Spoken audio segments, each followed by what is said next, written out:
परमात्मने नमः. ओम श्री सद्गुरवे नमः. आज संत श्री सोपानदेव काकांची जयंती, गुरु नानकांचीही जयंती आणि त्रिपुरारी पौर्णिमा आहे. भगवान शंकरांनी त्रिपुरासुराचा नाश केला.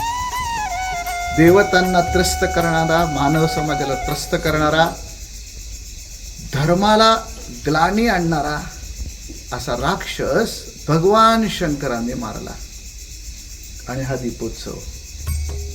हा दीपोत्सव त्यासाठी आहे. असाच आपल्याला एकदा दीपोत्सव साजरा करायचा आहे. तो म्हणजे योग्य व्यक्तीला, योग्य पक्षाला, जो पक्ष धर्माचं काम करतो त्याला निवडून देऊन. प्रत्येकाला आपल्याला हक्क दिलाय मतदानाचा हक्क निभवायचा आहे. आळस सोडायचा आहे. कुठल्याही भूलथापांना बळी पडायचं नाहीये.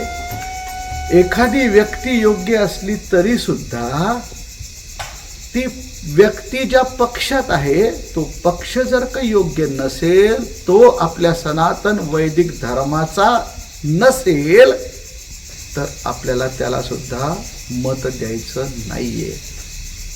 सनातन वैदिक धर्माला जो योग्य पद्धतीने आधार देईल त्यालाच आपल्यालाही मत देऊन आधार द्यायचा आहे.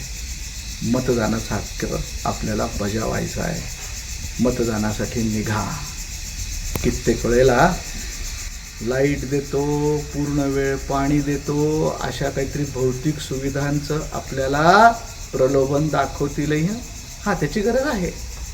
पण भौतिक सुविधा मिळाल्या आणि आपला धर्मच नाही टिकला तर, आपली संस्कृतीच नाही टिकली तर, विश्वाला ललामभूत असणारी आणि मानवतेला खरा खरा खरा पोषक असा विचार देणारी, अहिंसा, सत्य शिकवणारी आपली भारतीय संस्कृती टिकली पाहिजे. त्यासाठी आपल्याला योग्य मत दिलं पाहिजे. मतदान करा.